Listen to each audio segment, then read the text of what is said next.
예, 안녕하십니까. 박종화 회계사입니다.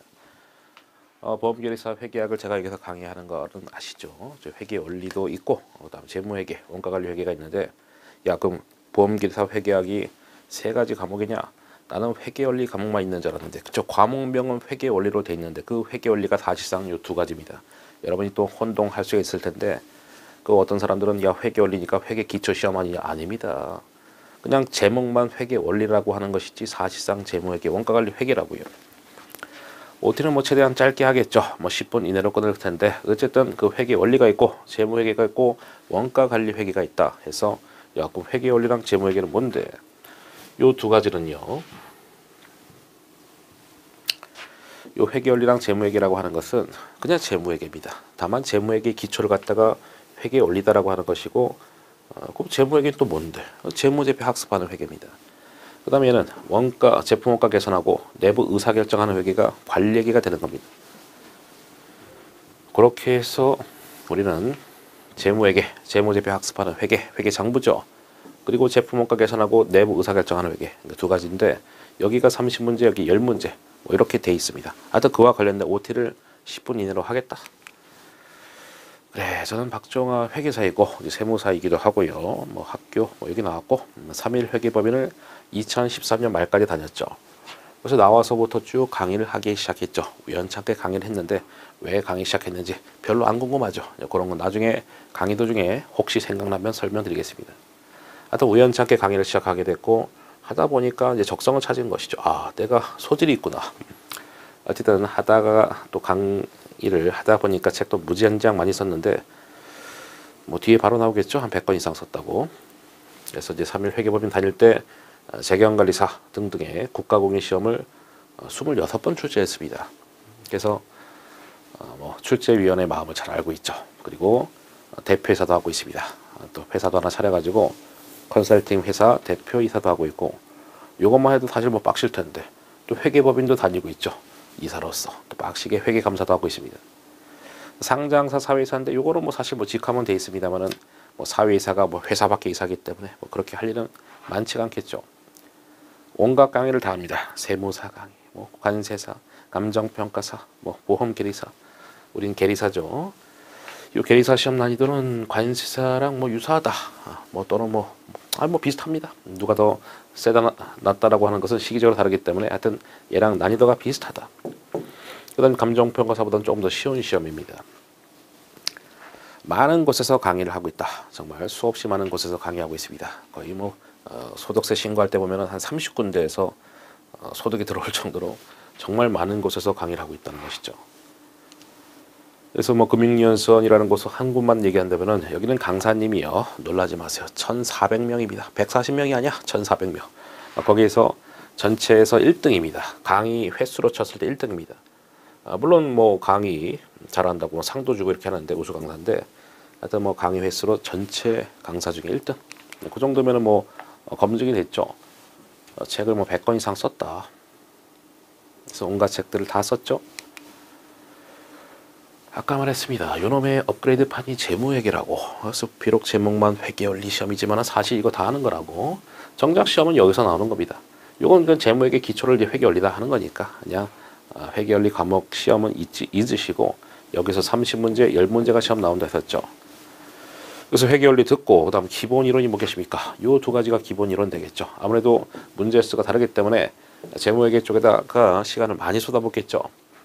요건 대략적으로 한 24시간 정도, 요건 대략적으로 60시간 정도인데 뭐 하다가 뭐 플러스 마이너스가 좀 될 수 있겠지만 거기서 뭐 한두 시간 정도 왔다 갔다 하는 정도 될 것이고 요걸 요약해서 진행하는 것이죠. 50% 정도의 시간 투입을 해서 뭐 한 32시간 정도 재무회계, 뭐 원가관리 뭐 한 12시간 정도, 그 정도 뭐 이미 촬영이 다 됐기 때문에 뭐 예정된 게 아니라 이미 그렇게 찍어놨죠. 문제풀이는 출제 예상 문제죠. 출제 예상 문제 풀이를 하는 것인데 제 객관식 책을 가지고 쭉 강의가 진행될 것이고 그 다음에 이것은 여기 계리사 기출 문제죠. 관세사, 감정평가사 이쪽 기출 문제를 기반으로 해서 출제 예상 문제, 좋은 문제를 풀 것이고 이거는 계리사 문제 100% 다 푼다.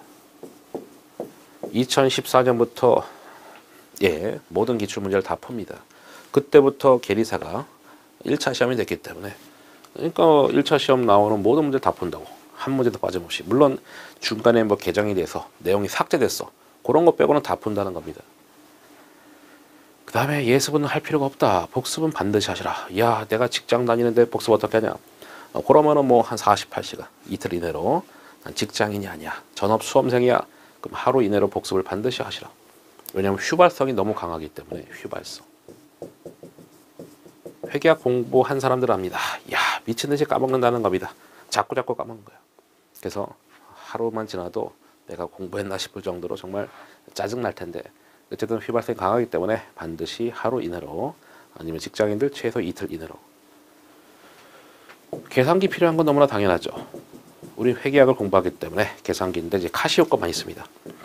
카시오가 스펠링이 이렇게 될 거예요. 저도 카시오 계산기 쓰고 있고, 저는 1년 내내 가방에 계산기가 있죠. 왜냐면 회계사기 때문에 계산기가 없으면 손발이 벌벌벌 떨리는 거지. 그래서 계산기는 뭐 일할 때도 쓰고, 뭐 강의할 때도 당연히 쓰는 것이고, 여행 갔을 때도 씁니다. 그게 뭐 스위스를 가든 뭐 한국의 어디 지방을 가든 항상 들고 다닙니다. 없으면 정말 불안해 죽겠어. 1년 내내 일을 하기 때문에 그런 것도 있죠.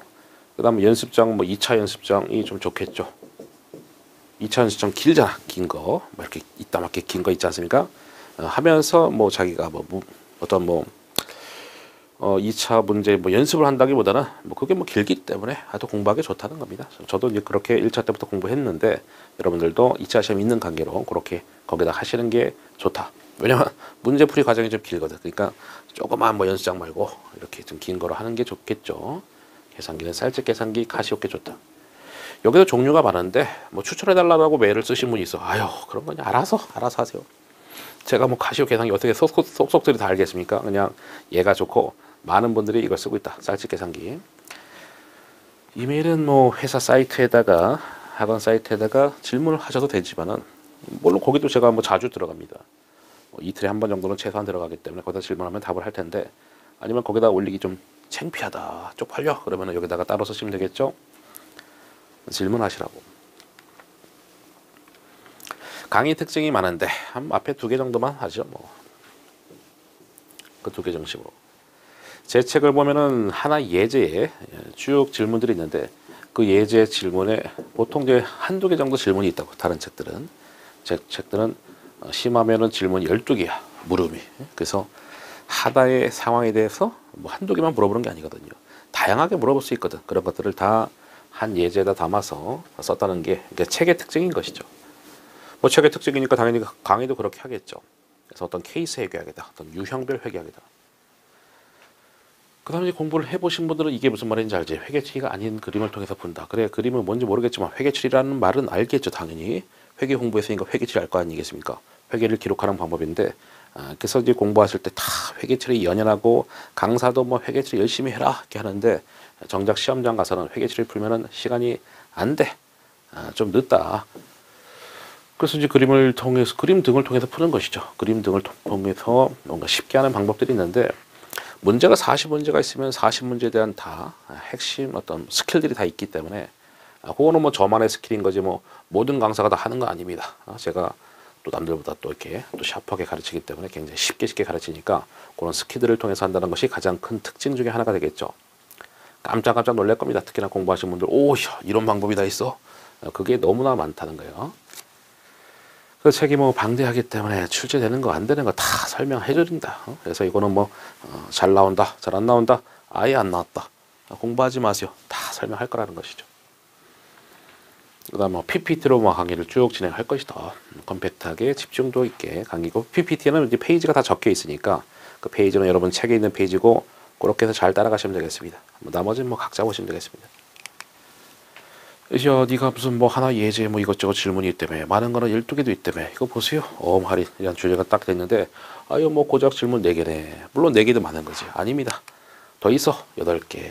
그래서 요 하나의 상황에 대해서 질문할 수 있는 게 굉장히 많다고. 그런 것들을 다 책에다가 담았기 때문에 굉장히 책 자체도 특징이 있고, 뭐 그림으로 푼다. 그래서 보통 이런 것이 일반적인 풀이다. 막 회계처리가 이제 분계인데, 분계라고 하는 회계처리를 통해서 쭉 푸는 것이 일반적인 방식인데, 그렇게 하면 좀 시간이 오래 걸린다. 각각 토픽마다 다 이제 그림을 그린다든가 요령을 알려야 된다든가 해서 남들 2분, 3분 풀 때 우리는 뭐 1분 만에 풀고 뭐 그런 스킬들이 다 있다는 거예요. 최근 10년간 기출문제 수를 봤을 때는 뭐 제모에게 꾸준하게 30문제, 물론 옛날엔 그러지 않았습니다. 뭐 들쑥날쑥이었지. 32문제도 나오고 31문제 뭐 30문제 뭐 왔다 갔다 했는데 뭐 최근에는 보시면 이제 30문제, 원가 관리를 뭐 10문제, 이론 문제도 뭐 왔다 갔다 합니다. 14문제 했다가 갑자기 6문제 되고 좀 조금 이제 체계가 좀 부족한 것 같아요. 우리 보험계리사 시험은 들쑥날쑥하다. 다른 시험들은 어느 정도 좀 유사한데 어쨌든 말 문제가 뭐 많을 때 16문제, 뭐 적을 때는 뭐 보니까 뭐 9문제 뭐 이렇게 나오고 있습니다. 그러니까 계산이 메인이다라는 것이죠. 그러니까 계산도 한 3대1의 비중 정도가 평균적인 비중이다. 점수 차이 나는 것도 계산에서 차이가 난다 이겁니다. 공부할 때도 그리고 복습할 때도 계산 위주로 복습하시라. 계산에서 어차피 갈린다. 이론은 막판에 시험장 가면은 그때쯤 되면은 다 이론은 어느 정도 다 비슷하다 이겁니다. 하지만 계산은 실력 차이가 확 벌어질 겁니다. 이론은 뭐 하루 이틀 공부해도 다 따라갈 수 있다고. 마지막에 벼락치기. 마지막, 야 내가 전업수험생이다. 그럼 최소 3시간, 그러니까 10시간 정도 했을 때 한 30% 정도는 회계학에 쏟아부어야 됩니다. 그 정도로 회계학이 어렵고 내용도 많다. 뭐 공부해보신 분은 알겠죠? 아니면은 뭐 조금 자기 부족해. 나는 회계학 적성이 안 맞아. 야씨 박종화 강의 잘한다고 와서 왔는데 내가 적성이 좀 안 맞아. 그러면은 뭐 50% 정도까지도 끌어올려야 되겠죠. 1차 과목 기준 봤을 때. 회계학은 무조건 그 전체에서 가장 어려운 거죠. 그래서 회계사 공부다. 그러면 쭉 여러 가지 과목이 있죠. 회계학이 1등 어렵고 그것이 뭐 세무사도, 뭐 감정평가사도, 계리사도 마찬가지입니다. 일단 걔가 들어가면 회계학 들어가면 걔가 가장 어려운 거야. 100% 다 이해 못한다고. 이해를 할 수가 없다는 거예요. 너무 어렵기 때문에 50% 이상 이해를 하면 된다. 그럼 나머지는 어떻게? 한 4, 50%는 다 외워버리면 되겠죠. 또 외우다 보면 나중에 다 또 이해가 되는 시기가 온다는 겁니다. 그래서 일단 적당히 이해하고 나중에 다 시간 되면은 이해되겠지. 물론 이해가 안 되는 상태로 끌려가면 되는 것이 시험장. 내가 한 50% 이해했는데 나머지 다 외워버렸어. 그래도 뭐 시험 보는데 전혀 지장 없죠. 고득점 하는데 지장 없다고. 회계학은 고득점 할 필요도 없습니다. 어차피 어렵기 때문에 그냥 50점 이상, 60점 이상 하면은 아유 뭐 괜찮네 뭐 이런 거기 때문에 너무 완벽하게 할 필요 없다. 재무회계 원가관리 문제수는 설명드렸었고요. 재무회계가 훨씬 더 내용도 많고 더 어렵습니다. 예습은 필요 없고 복습은 필수다라고 했었죠. 이 얘기는 했고 그다음 복습할 때는 눈으로 하면 안 돼. 눈 절대 안 된다. 손으로 하셔야 됩니다. 손으로. 눈으로 하면은 문제가 뭐냐면은 휘발성이 또 문제가 생기는 겁니다. 야 내가 복습을 했는데 또 딱 까먹었어. 근데 손으로 막 쓰지 않습니까? 다 기억을 하는 거야. 손이 다 기억한다는 거 신기하죠? 그래서 반드시 손으로, 그러니까 숫자가 들어가는 과목들은 손으로 다 해줘야 된다는 거예요. 복습을. 그래서 저도 다 옛날에 시행착오 해봤는데 무조건 손으로 해야 된다. 알아도 손으로 하고 그렇게 해야지 실력이 늘고 시간도 빨라진다는 겁니다. 예, 뭐 생각보다 좀 길게 했는데 OT 이렇게 해서 마치도록 하겠습니다. 강의 때 뵙겠습니다. 감사합니다.